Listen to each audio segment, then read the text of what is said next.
Subalit sa ibabaw ng lahat ng ito, kapatid na Giovanni at kapatid na KJ,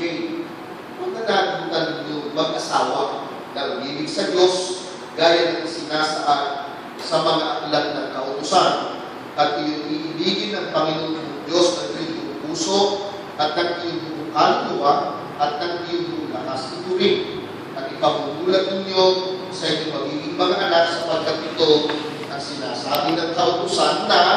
iyong ituturo ng iyong sikap sa iyong mga anak, iyong sasalitain tungkol sa kanila pagka ikaw ay nakaupo sa iyong bahay at pagka ikaw ay lumakad sa daan at pagka ikaw ay naniniga at pagka ikaw ay bumabangon. Kung ang lahat ng mga kautusan ko na itinatali sa inyo ngayon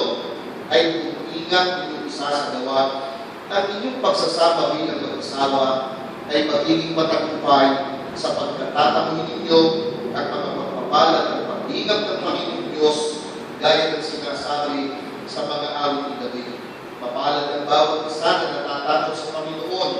na lumalakad sa kanyang mga daan. Sapagkat iyong kakanin ang gawa ng iyong mga kamay,